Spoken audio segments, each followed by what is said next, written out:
back to Xylem Learning. Ardra Miss ആണ്.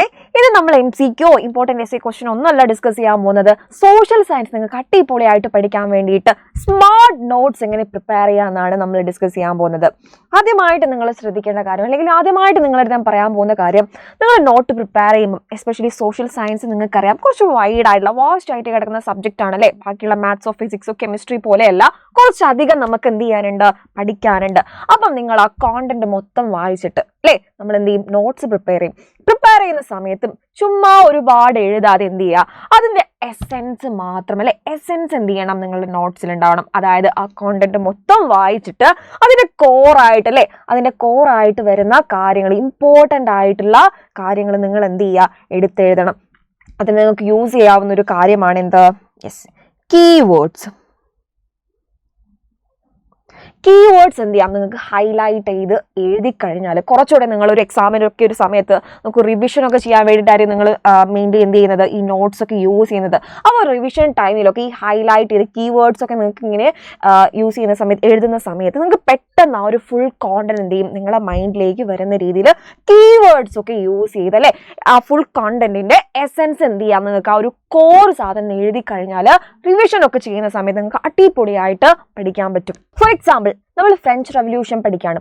French revolution നിങ്ങൾക്കറിയാം, ഒരുപാട് നമുക്ക് ആ ഒരു ഇവന്റ് തന്നെ ഒരുപാട് എന്ത് ചെയ്യുന്നുണ്ട്, ഒരു റെവല്യൂഷൻ ആണല്ലേ. അപ്പോൾ ഒരുപാട് പഠിക്കാനുണ്ട്. അപ്പോൾ ഫ്രഞ്ച് റെവല്യൂഷൻ ഷോർട്ടായിട്ട് നമുക്ക് എങ്ങനെ ഒരു നോട്ടാക്കി എഴുതാം. ഫ്രഞ്ച് റെവല്യൂഷൻ ഉണ്ടാവാനുള്ള കാരണങ്ങൾ അല്ലേ, റീസൺസ്. അതിന്റെ റീസൺസ് ഒരു കീവേഡാണ്, റീസൺസ് ഓഫ് അല്ലെങ്കിൽ causes of French revolution. And അത് കഴിഞ്ഞ് നിങ്ങൾക്ക് ഒരു കീവേഡ് ആയിട്ട് അല്ലെങ്കിൽ അടുത്തൊരു പോയിന്റ് ആയിട്ട് നിങ്ങൾക്ക് എഴുതാൻ പറ്റുന്ന ഒരു കാര്യമാണ് അതിന്റെ റിസൾട്ട് അല്ലേ. ഇങ്ങനെ ഒരു വലിയൊരു കോണ്ടന്റിനെ നമ്മൾ ചെറുതാക്കി അല്ലെ, ചെറുതാക്കി എന്ത് ചെയ്യുന്നു, ബുള്ളറ്റ്സ് ആക്കി അല്ലെങ്കിൽ പോയിന്റ്സ് ആക്കി അതിന്റെ എസെൻസ്, അതിന്റെ കോർ സാധനങ്ങൾ, ഇമ്പോർട്ടൻ്റ് ആയിട്ടുള്ള കാര്യങ്ങൾ മാത്രം എഴുതി കഴിഞ്ഞാൽ റിവിഷൻ ഒക്കെ ചെയ്യുന്ന സമയത്ത് നിങ്ങൾക്ക് നോട്ട്സ് മാത്രം മതി. നമ്മൾ ഇൻസ്റ്റാ ലേൺ ആണെങ്കിലും സൈലം പ്രൊവൈഡ് ചെയ്യുന്ന ഇൻസ്റ്റാ ലേൺ ആണെങ്കിലും ഇങ്ങനത്തെ കാര്യങ്ങളൊക്കെ ഇൻക്ലൂഡ് ചെയ്തിട്ടില്ല. പെട്ടെന്ന് നോക്കിക്കഴിഞ്ഞാൽ അല്ലേ, റിവിഷൻ ഒക്കെ ചെയ്യുന്ന സമയത്ത് പെട്ടെന്ന് നോക്കിക്കഴിഞ്ഞാൽ ആ ഫുൾ കോണ്ടന്റ്, ഇമ്പോർട്ടൻ്റ് ആയിട്ടുള്ള എല്ലാ കാര്യങ്ങളും നിങ്ങളുടെ മൈൻഡിലേക്ക് ഓടി വരുന്ന രീതിയിൽ ഇമ്പോർട്ടൻ്റ് ആയിട്ടുള്ളല്ലേ ഇതിന്റെ കോർ കാര്യങ്ങൾ എന്ത് ചെയ്യുക, എടുത്തെഴുതുക. അടുത്തൊരു മെത്തേഡാണ് നിങ്ങൾ നോട്ട്സ് പ്രിപ്പയർ ചെയ്യുന്ന സമയത്ത് നമുക്കറിയാം ഒരുപാട് റിസോഴ്സിനെ നമ്മൾ എന്ത് ചെയ്യുന്നുണ്ടാവും, ഡിപ്പെൻഡ് ചെയ്യുന്നുണ്ടാവും അല്ലെ. അപ്പോൾ ചില ആൾക്കാരുണ്ടാവും ഒരു റിസോഴ്സ് മാത്രം. ഫോർ എക്സാമ്പിൾ എന്താണ്, NCERT ടെക്സ്റ്റ് ബുക്ക് നമുക്കറിയാം, നമ്മൾ എല്ലാവരും വായിക്കുന്നതാണ് അല്ലേ NCERT. ചില ആൾക്കാർ ഈ NCERT ടെക്സ്റ്റ് ബുക്ക് മാത്രം വായിച്ച് സ്കൂളിൽ നിന്ന് കിട്ടുന്ന ക്ലാസ് മാത്രം കണ്ട് എന്ത് ചെയ്യുന്നുണ്ടാവും, നോട്ട്സ് ഒക്കെ പ്രിപ്പയർ ചെയ്യുന്നുണ്ടാവും. അങ്ങനെ ഒരിക്കലും ചെയ്യാൻ പാടില്ല. നമ്മൾ നോട്ട്സ് പ്രിപ്പയർ ചെയ്യുന്ന സമയത്ത് ഒരു റിസോഴ്സിനെ മാത്രം അല്ലെങ്കിൽ ഒരു സോഴ്സിന് മാത്രം കോണ്ടന്റ് എടുക്കാതെ ഒന്നിലധികം സോഴ്സുകൾ എന്ത് ചെയ്യുക, എപ്പോഴും ഡിപ്പെൻഡ് ചെയ്യുക. നിങ്ങൾക്ക് സ്കൂൾസ് നിന്ന് ക്ലാസ് കിട്ടുന്നുണ്ട്, ഓക്കെ, സ്കൂൾസ് നിന്ന് ക്ലാസ് കിട്ടുന്നുണ്ട്. ആൻഡ് അതിൻ്റെ അപ്പുറത്തേക്ക് നിങ്ങൾ എന്ത് ചെയ്യുക, ഓൺലൈൻ പ്ലാറ്റ്ഫോമുകൾ ഉണ്ടാവും അല്ലെ. ഫോർ എക്സാമ്പിൾ യൂട്യൂബ് ഉണ്ടാവും. ആൻഡ് ഇപ്പോൾ സൈലത്തിൻ്റെ ക്ലാസ് പോലെ നമുക്കറിയാം ഓഫ്ലൈൻ ആണെങ്കിലും ഓൺലൈൻ ആണെങ്കിലും ട്യൂഷൻ ക്ലാസ്സസ് ഒക്കെ ഉണ്ടാവും അല്ലേ.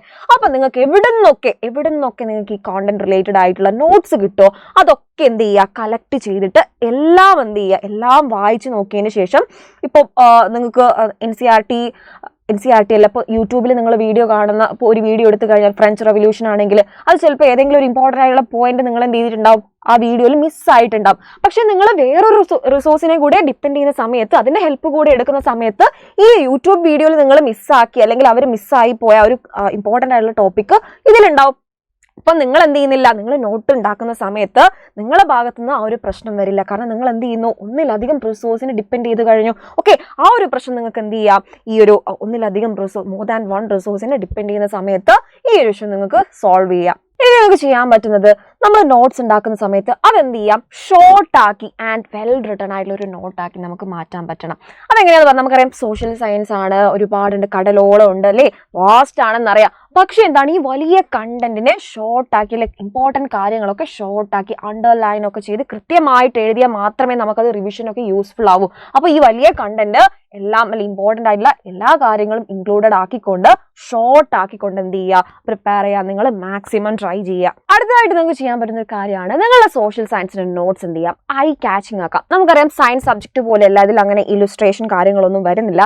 പക്ഷേ നിങ്ങൾക്ക് എന്ത് ചെയ്യാം, സോഷ്യൽ സയൻസിന്റെ നോട്ട്സ് ഐ ക്യാച്ചിങ് ആക്കാം. എങ്ങനെയാക്കാം, നമുക്ക് ചെയ്യാൻ പറ്റുന്ന ഒരു കാര്യമാണ് ഫ്ലോ ചാർട്ട്സ് യൂസ് ചെയ്ത് പഠിക്കാം. അതായത് നമുക്കിപ്പോൾ ഹിസ്റ്റോറിക്കൽ ഈവൻറ്റ്സ് ഒക്കെ ആണെങ്കിൽ ഒരു അതിൻ്റെ ഓർഡറിലല്ല ഒരു ഫ്ലോ ചാർട്ട് പോലെ നമുക്ക് ഈ സോഷ്യൽ സയൻസിൽ ഈവൻറ്റ്സും കാര്യങ്ങളൊക്കെ നമുക്ക് പഠിക്കാം. അത് മാത്രമല്ല നിങ്ങൾക്ക് ചെയ്യാൻ പറ്റുന്ന ഒരു കാര്യമാണ് ഹൈലൈറ്റേഴ്സ് യൂസ് ചെയ്യുക. ഇപ്പോൾ ഒരു പെർട്ടിക്കുലർ ഇയർ മാർക്ക് ചെയ്യാൻ ഒരു കളർ യൂസ് ചെയ്യുക, ആൻഡ് പ്ലേസിൻ്റെ നെയിം മാർക്ക് ചെയ്യാൻ ഒരു കളർ യൂസ് ചെയ്യാം, ഹെഡിങ്സ് ഇതുപോലെ നല്ല ബുള്ളറ്റ് പോയിന്റ്സ് ഒക്കെ യൂസ് ചെയ്ത് നിങ്ങൾക്ക് ഇമ്പോർട്ടൻ്റ് ആയിട്ടുള്ള കാര്യങ്ങൾ എഴുതി വെക്കാം. ഇതുപോലെ നമുക്ക് എന്ത് ചെയ്യാം, സോഷ്യൽ സയൻസിൽ സബ്ജക്ട്സ് അല്ലെ ഇതിലെ കോണ്ടന്റ് ഐ ക്യാച്ചിങ് ആക്കാം. അങ്ങനെ ഐ ക്യാച്ചിങ് ആക്കിയുള്ള ഒരു പ്രത്യേകത എന്ന് പറയുന്നത് നിങ്ങൾ എക്സാമിൻ്റെ സമയത്തൊക്കെ ഭയങ്കര സ്ട്രെസ്ഡ് ഔട്ട് ആയിട്ട് ഇരിക്കുമായിരിക്കും അല്ലേ. അപ്പോൾ ഇത്രയും ബ്യൂട്ടിഫുൾ ആയിട്ടുള്ള നോട്ട്സ് കാണുമ്പോൾ തന്നെ നിങ്ങൾക്ക് പഠിക്കാൻ ഒരു ഇൻട്രസ്റ്റ് തോന്നും അല്ലേ. അപ്പോൾ ഈ മെത്തേഡ്സ് ഒക്കെ യൂസ് ചെയ്ത് നിങ്ങൾ നോട്ട്സ് നല്ല സ്മാർട്ട് നോട്ട്സ് ആക്കിയിട്ട് എന്ത് ചെയ്യുക, പ്രിപ്പയർ ചെയ്യുക. ഇതുപോലെയുള്ള അടിപൊളി ടിപ്സും കാര്യങ്ങളായിട്ട് നമുക്ക് അടുത്ത വീഡിയോയിൽ കാണാം. ബൈ.